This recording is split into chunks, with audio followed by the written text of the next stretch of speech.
guys, welcome back to my channel. I have a video planned today that is a little bit different and not really in my usual niche, but it's something that I do get asked about all the time, and that's how to create an aesthetically pleasing Instagram feed. So if you're not interested in this, go have a look at some of my other videos, but if you are, stick around because I'm going to give you all my tips on how to create a beautiful Instagram feed. Now my first tip is to make sure that you're editing your images in a similar fashion. When I say that, I mean make sure you have a color theme to your Instagram feed.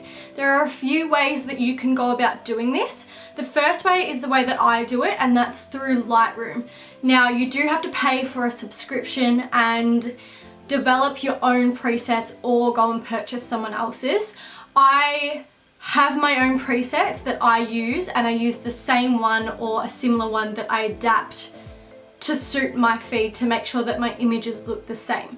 The other option that you have is to download some apps. One really good app that I love their filters is, I don't actually know how to say it, but it's VSCO or Visco. I don't know if that's how you're meant to pronounce it. They have really great filters.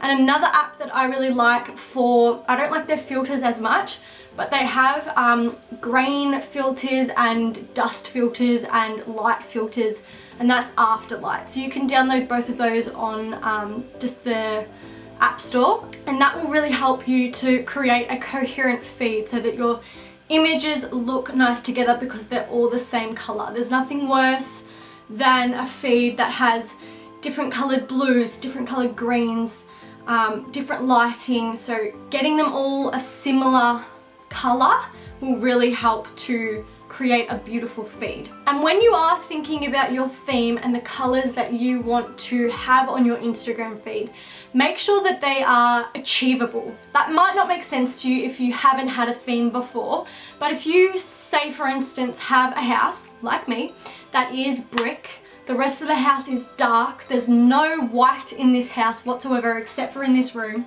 it would be silly for me to have a white style theme because it's just hard for me to achieve with what I have around me. So for me, having a white style clean theme would be really difficult since I just don't have the surfaces and I just don't have the space to create that style of content. So just do whatever makes sense to you and use what you have around you. Don't make it difficult for yourself to produce the content that you like because you're trying to fit yourself into a theme that doesn't work. My second tip is to get a planning app. So this absolutely changed my Instagram. Normally you'd have a few images that you like, you just post them and not really care about it. These days it's not only about the colors, it's not only about the images, but it's also about how they fit together. So think about anything styling, you're always looking at the bigger picture. It's not just putting a whole lot of different things together and saying, yep, that looks good. It's planning out and moving props around to make sure that everything fits together beautifully. You're doing exactly the same thing with your Instagram feed. So an app that I downloaded probably 2 years ago maybe is Unum. U-N-U-M. You can also get that on the App Store, and it basically allows you to upload images into a feed and move them around so that you like the way that they look. So for instance, you might have content images where there aren't any people in them, and you might stagger that with images that have people in them. Or you might make sure that you don't have mid shots next to mid shots. So you might stagger out images to make sure that the body in the shot isn't exactly the same next to each other or on top of each other. So it takes a little bit of time, and if you could care less about this, then go ahead and just do you and post whatever.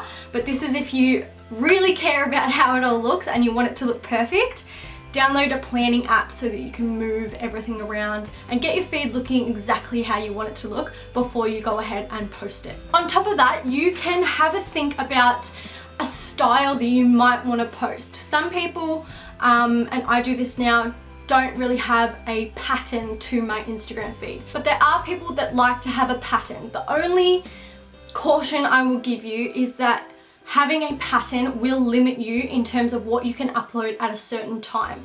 So you might have a bit of a checkerboard theme where you have a quote next to an image, quote and then you have it staggered and planned out so that it looks like a checkerboard. Or you might have quotes all down the middle, you might have food this side, and then you might have people this side.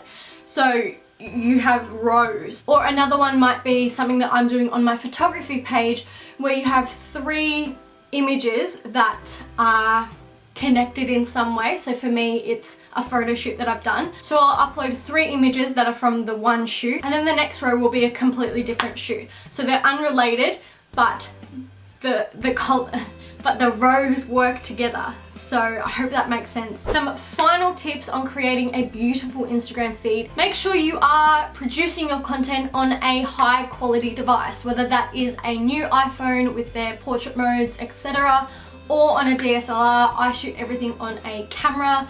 That's just my preference. I've been doing it for a long time, so that is what I prefer.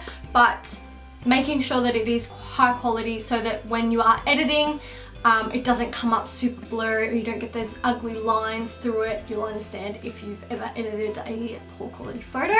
Use a mixture of poses in your photos. If you are someone that uploads photos or images of yourself every single tile, then make sure you are varying your poses. There's nothing worse than looking at a feed and it's literally exactly the same pose over and over and over. So whether that's getting inspiration images from someone else's feed or looking up poses on Pinterest, just try different things to mix up your feed so that it's not just the same thing over and over, because that can get boring to look at. That is all my tips for today's video on how to create an aesthetically pleasing Instagram feed. I really hope you enjoyed it, and I have created a blog post with everything written out in case you missed any of the apps or any of my tips. So that will be in the description box below if you want to go and check that out. I really hope you enjoyed it. If you did, make sure you give it a thumbs up, give it a like, because it does really support me and my channel. And make sure to subscribe so you don't miss any videos from me. Have an incredible day, good luck with your Instagram feeds, and I will see you in my next video. Bye!